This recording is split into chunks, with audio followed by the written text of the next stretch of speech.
بسم اللہ الرحمن الرحیم۔ یا ایھا النبی، اے نبی صلی اللہ علیہ وسلم، یہ بھی وہی جیسے پہلی صورت میں آیا تھا یا ایھا النبی اذا طلقتم النساء، اب یہاں اس سے برعکس بات ہے یا ایھا النبی، اے نبی صلی اللہ علیہ وسلم، اور اگلی بات بھی حضور سے ہی ہے۔ وہاں بات مسلمانوں سے شروع ہو گئی، خطاب پہلا ندا جو ہے وہ حضور کو لگائی، خطاب مسلمانوں سے ہو گیا۔ یہاں ندا بھی حضور کو لگائی اور خطاب بھی حضور سے ہے۔ یا ایھا النبی، اے نبی صلی اللہ علیہ وسلم، لما تحرم ما احل اللہ لک، آپ کیوں اپنے اوپر حرام کرتے ہیں اس چیز کو جو اللہ نے آپ کے لیے حلال کی ہے۔ اب یہاں ایک دو واقعات ہیں، ان کی گہرائی میں ہم زیادہ تفصیل میں ہم نہیں جاتے، میں موٹا موٹا اشارہ کر دیتا ہوں کہ کسی وجہ سے نبی صلی اللہ علیہ وسلم نے کوئی چیز کھانا جو ہے نا اپنے اوپر حرام کر لی۔ شہد کے بارے میں کہتے ہیں حرام کیا کر لی، بس یہ کہا میں نہیں کھاؤں گا۔ اس سے یہ خطرہ پیدا ہو گیا کہ کہیں اللہ کے نبی ایک شے پسند نہ کریں تو وہ امت کے لیے بہت فائدہ مند ہو، مفید ہو، تو لوگ تو پھر اس وجہ سے کہ نبی نے نہیں کھائی وہ بھی نہیں کھائیں گے۔ اتباع میں چلیں، حلال حرام کو ایک طرف چھوڑ دیں، اتباع میں نہیں کھائیں گے تو اللہ کو پسند نہیں ہوا کہ اتنا بھی کیا جائے۔ حالانکہ یہ جائز عمل ہے، مطلب آپ میں سے کوئی گوشت نہ کھانا چاہے تو اس کا کوئی گناہ تو نہیں ہوگا۔ کسی کو پسند ہی نہیں ہے گوشت، کسی کو کوئی سبزی نہیں پسند، فرض کریں کسی کو بھنڈی نہیں پسند، تو کوئی اللہ یہ تو نہیں کہتا زبردستی کھاؤ ہی کھاؤ، بھنڈی کھاؤ۔ تو اسی طرح سمجھ لیجئے کہ یہ کوئی جو چیز حلال ہے اس کو چھوڑ دینا، حلال ہونے کا مطلب فرض ہونا تو نہیں ہے کہ لازمی کھاؤ، لیکن نبی صلی اللہ علیہ وسلم کے اعتبار سے یہ چیز جو ہے نا وہ پسند نہیں کی گئی کہ اس سے گویا امت میں کہیں اس کے حرام ہونے کا تصور نہ پیدا ہو جائے۔ یہ تو ہوئی نا وہ اس جزوی بات۔ اصل بات کیا ہے کہ گھر میں رویہ کیا ہونا چاہیے کہ جو اللہ کے حلال ہیں اس پر عمل پیرا رہیں اور جو اللہ نے حرام کیا اس سے بچتے رہیں، اور اس میں کوئی گھر والوں کی مرضی کا عمل دخل نہیں ہونا چاہیے۔ یہ حضور کی زندگی کے ایک واقعے کو بنیاد بنا کر بات سامنے لائی گئی۔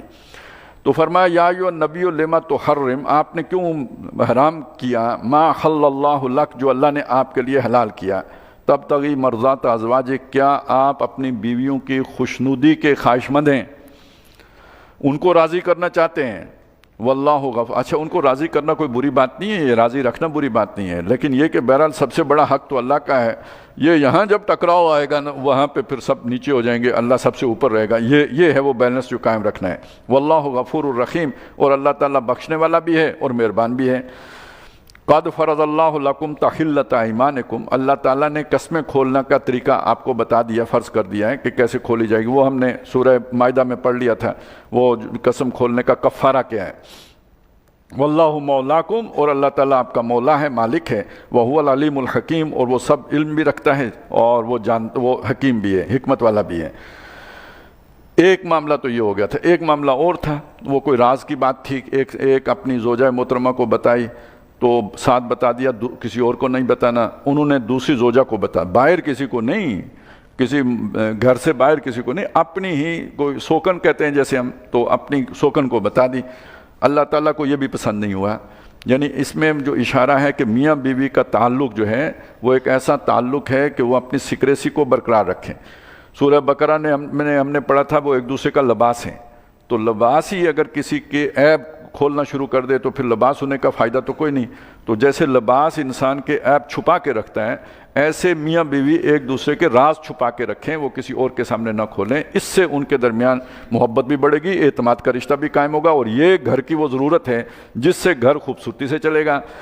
لہذا اس معاملے میں اگر کوئی کوتاہی ہو جائے، غلطی ہو جائے تو اس پر اتنی شدید اللہ تعالیٰ کی طرف سے رد عمل آیا ہے۔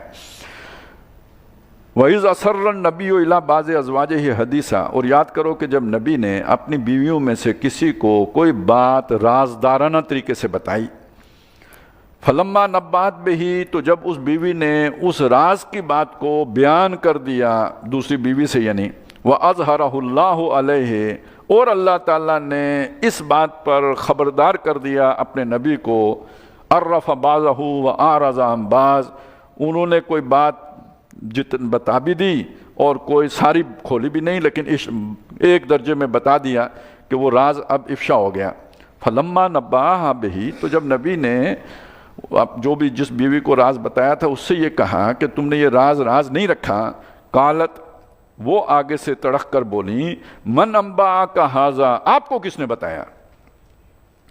یعنی پہلا مسئلہ تو یہ ہونا چاہیے تھا کہ اپنی غلطی کا احساس ہوتا، شرمندگی ہوتی، ندامت ہوتی، لیکن جیسے میاں بیوی کے رشتے میں ایک ذرا بے تکلفی ہوتی ہے، تو اس بے تکلفی میں اپنی غلطی کا احساس نہیں کیا، فوراً سوال یہ پوچھا کہ آپ کو کس نے بتایا؟ اچھا یہ انسانی معاملہ ہے، ان کو خیال تو یہی آیا ہوگا کہ میں نے جس کو بتایا اسی نے بتایا ہوگا، تو میں نے تو اسے اپنا جان کے بتایا تھا اور اس نے یہ راز افشا کر دیا، تو اس کا مطلب ہے میں دھوکے میں تھی، وہ میری یعنی اس نے تو پوائنٹ سکور کر لیا اور گویا میری جو ہے نا اس توقع کو ضرب لگ گئی۔ تو اس لیے انہوں نے پوچھا من نبا کا حاضہ، کالا نبانی العلیم الخبیر۔ اب اس پہ نبی صلی اللہ علیہ وسلم، یہ انداز بڑا غضب کا ہے، مجھے بتایا ہے العلیم اور الخبیر نے، یعنی تمہارا ذہن جدھر جا رہا ہے یہ وہ بات نہیں ہے، یہ بہت بڑا مسئلہ ہے اور یہ نوٹس بہت بڑی عدالت نے لے لیا ہے، العلیم اور الخبیر نے بتایا مجھے۔ اور اس کے بعد اب اللہ تعالیٰ براہ راست ان سے مخاطب ہو گئے، دونوں بیویوں سے، وہ راز اصل میں وہ جو ہے نا وہ معاملہ ایک ہی تھا، وہ جو پچھلا معاملہ تھا وہ بھی اور یہ بھی دونوں آپس میں جڑے ہوئے تھے، اور یہ راز بتانے کا مطلب بھی یہی تھا کہ وہ چونکہ اس معاملے میں وہ ایک متحد تھیں تو انہوں نے ایک دوسرے کو بتا دیا۔ تو اب اللہ تعالیٰ نے دونوں کو خطاب کیا، ان تتوبا الی اللہ، اگر تم دونوں اللہ کی جناب میں توبہ کرو، فقد صغت قلوبکما، تو تمہارے دل مائل ہو چکے ہیں۔ اچھا یہ جو قرآن مجید نے بات کی ہے نا، یہ بھی اگر کوئی بزرگ ہوں تجربہ کار ان کو سمجھ آتی ہے کہ بعض اوقات ایسا ہوتا ہے کہ میاں بیوی میں جو کھٹبٹ ہوتی ہے نا وہ اوپر سے ہوتی ہے، اندر سے وہ ناراض نہیں ہوتے، ایک دوسرے کو چھوڑ بھی نہیں سکتے، لیکن وہ یہ کہ وہ جیسے ہوتا ہے نا بابے والا مسئلہ، وہ تو اس طرح کا ایک مسئلہ ہو جاتا ہے کہ بھائی میری مانی جائے، ناز مان میں کہ میری مانی جائے، دوسرا سمجھتا ہے میری مانی جائے، اس لیے وہ ایک ڈیڈ لاک قائم ہو جاتا ہے۔ تو اندر سے دل ہوتا ہے کہ کوئی صورت بنے کہ ہمارا جھگڑا ختم ہو، لیکن یہ کہ اوپر حالات ایسے ہوتے ہیں کہ جھگڑا ختم ہونے کی صورت نہیں بن رہی ہوتی۔ تو اس کیفیت کو اللہ تعالیٰ نے بیان کیا کہ دل تو تمہارے مائل ہیں توبہ ندامت کی طرف آنے کی، توبہ کرنے کے، غلطی سمجھ رہی ہو کہ ہو گئی ہے، اوپر سے مان کے نہیں دے رہی ہو۔ تو وَإِن تَظَاهَرَا عَلَيْهِ، لیکن اگر تم نے اپنا یہ مظاہرہ جاری رکھا نبی کے خلاف، محاذ بنا کے رکھا، دونوں نے اتفاق کیے رکھا، تو پھر سن لو فَإِنَّ اللَّهَ هُوَ مَوْلَاهُ، تو بے شک اللہ اس کا مولا ہے، وجبریل، اور جبریل مولا ہے، وصالح المؤمنین، اور تمام ایمان والے ان کے ساتھی ہیں، یعنی آخر اسی معاشرے کا حصہ تھی نا یہ بیویاں بھی، تو ان کے یعنی تمہارے والد بھی تمہارا ساتھ نہیں دیں گے، نبی کا ساتھ دیں گے، یہ ذرا ذہن میں رکھ لو۔ والملائکۃ بعد ذالک کا ظہیر، اور فرشتے بھی اس کے بعد انہی کے مدد، یعنی ان سب کے بعد فرشتے بھی اسی کے ساتھ ہیں، تو تم تو تنہا رہ جاؤ گی، تمہارا تو کوئی والی وارث نہیں رہے گا۔ اچھا اس میں یہ بھی یعنی یہ تو اگر دو بیویوں کے درمیان اس طرح کی بات ہو گئی تو اللہ تعالیٰ نے اتنے غصے کا اظہار کیا، اور آج کل جو گھر تباہ ہوتے ہیں اس میں پھر جو اصل مسئلہ تو بنتا ہے نا، یہ جب سے موبائل آئے ہیں چھوٹی چھوٹی باتیں اسی وقت ایس ایم ایس ہو جاتی ہیں یا میسج ہو جاتا ہے کہ جی ابھی یہ ہوا، ابھی گھر سے نکلتے ہوئے مجھے سلام کیے بغیر ہی چلے گئے ہیں، یا جب گھر میں واپس آئے تو موڈ ان کا خراب تھا۔ اب یہ تو گھر میں ویسے بھی مطلب چیزیں اونچی نیچی ہوتی رہتی ہیں، تو جیسے مطلب کبھی آسمان پہ بادل ہوتے ہیں، کبھی چھٹ جاتے ہیں، لوگوں کے موڈ بھی اوپر نیچے ہوتے رہتے ہیں، ٹھیک بھی ہوتے رہتے ہیں، خراب بھی ہوتے رہتے ہیں، لیکن جب یہ تھرڈ پرسن کے پاس اس طرح کی چیز جاتی ہے وہ اسے اپریشیٹ ہی نہیں، اس سچویشن کو نہیں اپریشیٹ کر سکتے، وہ خواہ مخواہ جو ہے نا اس کے اوپر جو ہے نا وہ ردوں کے پہ ردے چڑھا کے ریئیکٹ کر رہے ہوتے ہیں۔ اور تیسرے آدمی کے پاس میاں بیوی کا معاملہ پہنچنے کے بعد جتنا بھی ہمدرد ہو بہت کم ہی ہوتا ہے کہ پھر وہ سلجھنے میں آئے۔ تو یہ بھی ایک مظاہرہ ہے نا، دو بیویاں مل کے خاوند کے خلاف ہو گئیں، یا یہ کہ بیوی کے ساتھ اس کی ماں یعنی ساس صاحبہ شامل ہو گئیں، تو پھر تو کم اور مطلب وہ بہت بڑا ماس بن جاتا ہے، اور پھر وہ پوری فیملی ایک طرف ہو گئی، تو پھر مطلب وہ آخر ہتھیار ڈالنے ہی پڑیں گے خاوند کو، تو گھر تو تباہ ہوگا۔ ٹھیک ہے متحدہ فوج جیت تو جائے گی، لیکن یہ کہ اب یہ گھر سیدھا ہو کے نہیں چل سکتا، یہاں اللہ تعالیٰ نے جس کے ذمہ لگا بیلنس بگڑ گیا نا۔ اور یہ بات حدیث میں جو آئی ہے کہ ویسے تو طویل دو تین چیزیں، اس میں ایک چیز یہ بھی ہے کہ تمہارے لیے زمین کی جو پیٹ ہے اس سے پیٹھ بہتر ہے جب تمہارے معاملات تمہارے ہاتھ میں ہوں، لیکن یہ کہ جب تمہارے معاملات تمہاری عورتوں کے ہاتھ میں چلے جائیں تو تمہارے لیے زمین کی پیٹھ سے زمین کا پیٹ بہتر ہے، ڈوب مرو کا ہو یا مر جاؤ وہ بہتر ہوگا، زندگی جو ہے نا وہ تمہارے یعنی پورا بیلنس خراب ہو جائے گا، بیلنس آؤٹ۔ تو وہ ٹھیک ہے متحدہ محاذ بنا کے لوگ جو ہے نا وہ فیصلے تو اپنے مطلب کے کرا لیں گے، لیکن یہ کہ گھر اب وہ بیلنس نہیں رہے گا، امبیلنس ہو جائے گا۔ ان تتوبا، اگر تم توبہ کر لو، اللہ اللہ کی جناب میں، فقط صغت قلوبکما وان تظاہرا علیہ فإن اللہ هو مولاہ وجبریل وصالح المؤمنین والملائکۃ بعد ذلک ظہیر۔ عسیٰ ربہ، اب یہ نبی کی بیویاں ظاہر ہے اس معاشرے کی چنیدہ عورتیں ہیں، لیکن یہ کہ یہ بھی اللہ نے جتلا دیا کہ اس پہ بھی ناز نہ کرو، اپنے کردار پر، اپنی خوبیوں پر جو اللہ تعالیٰ نے تمہیں دی ہیں، اور تم جیسی عورتیں اور نہیں ہیں اس معاشرے میں، لیکن اللہ قدرت رکھتا ہے کہ انہیں تم سے قابل بنا دے۔ عسیٰ ربہ، اگر نبی ان طلق کنہ، اگر نبی تمہیں طلاق دے دیں اور چھوڑ دیں، یعنی اس مسئلے پہ طلاق ہو سکتی ہے۔ یہ راز افشا کرنا ایک ایسا مسئلہ ہے کہ اگر تم باز نہیں آتی اور توبہ نہیں کرتی تو اس پہ طلاق ہو سکتی ہے۔ تو اگر وہ تمہیں طلاق دے دیں تو اللہ اس پر، اس کا رب اس پر قادر ہے، ان یبدلہ ازواجا خیرا منکن، کہ وہ بدل کے انہیں ایسی بیویاں دے دے جو تم سے بھی بہتر ہوں، اچھی بیویاں دے دے تم سے بھی، اور وہ ان میں کیا خوبیاں ہوں۔ اس سے پتہ چلتا ہے مسلمان عورت میں کیا خوبی ہونی چاہیے۔ مسلماتن، سب سے پہلے ایک فرما بردار ہوں اللہ کی، مومناتن، یقین رکھنے والی ہوں، اللہ پر توکل کرنے والیاں ہوں، قانتاتن، اور قانتات کا ایک معنی تو عبادت گزار بھی ہے، لیکن جیسے ہم نے سورہ نساء میں پڑھا تھا فالصالحات قانتاتن، وہاں معنی یہی کیا گیا تھا کہ نیک بیویاں وہ ہیں جو اپنے خاوندوں کی فرما بردار ہیں۔ تو قانتاتن، صائباتن، اور اسی طرح وہ جو ہے وہ تائباتن، وہ توبہ کرنے والیاں ہوں، عابداتن، اور بندگی کرنے والیاں ہوں اللہ کی، سائخاتن، اور اپنے نفس کو قابو میں رکھنے والیاں ہوں یا روزہ رکھنے والیاں ہوں، دونوں معنی کیے گئے ہیں۔ سیباتن و ابکارا، کنواریاں بھی ہوں اور جو خامد آشنا بھی ہوں۔ یہ بیویاں بدل کے ان صفات کی حامل بیویاں اللہ تعالیٰ دے سکتا ہے مرد کو، نبی صلی اللہ علیہ وسلم کو۔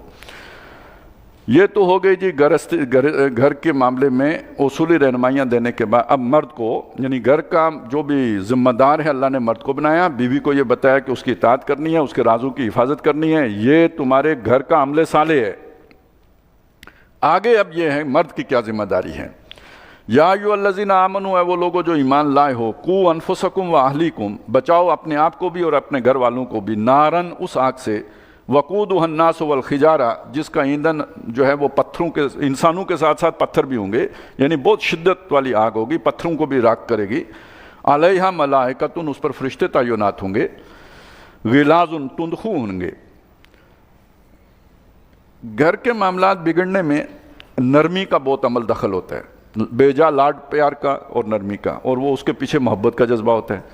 بچہ ہے، اس کی کوئی خراب عادت ہے تو اس کے جذبات کو ٹھیس نہ پہنچے، وہ کیا سوچے گا، ہرٹ ہوگا، تو اسے کوئی سخت کلمہ نہ کہا جائے، اسے کوئی اس پر جبر نہ کیا جائے۔ لیکن اس کا نتیجہ کیا نکلے گا؟ ٹھیک ہے آپ نے نرمی کر لی، یہ اس کا بچپن گزرے گا 8-10 سال، اس سے اس نرمی کے نتیجے میں عادتیں خراب ہو گئیں، اور پھر اس کا پورا کریکٹر بگڑ گیا اور نتیجے میں دوزخ میں چلا گیا، تو وہاں جن کارندوں کے حوالے ہوگا وہ تو نرم نہیں ہیں، وہ تندخو ہیں، غلاظ ہیں، بہت سخت، شداد، زبردست ہیں، تندخو ہیں، زبردست ہیں، لا یعصون اللہ ما امرہم، جو اللہ نے انہیں حکم دیا ہو اس کی نافرمانی نہیں کرتے، ویفعلون ما یؤمرون، اور وہی کرتے ہیں جو انہیں کہا گیا ہو۔ اب اس کا مطلب کیا ہے؟ آج کی نرمی انہیں ایسے تندخو، سخت گیر فرشتوں کے حوالے کر دے گی، وہ ان کی آہ و بقا پہ کوئی اثر ان پہ نہیں ہوگا، ان کے چیخنے چلانے کا کوئی اثر ان کے اوپر نہ ہوگا۔ تو تم نے اپنی اولاد کی محبت میں ان کا مستقبل بگاڑا ہے یا سنوارا ہے، اور یہ تمہاری محبت ان کے فائدے میں گئی ہے یا یہ کہ ان کی دشمنی ثابت ہوئی ہے۔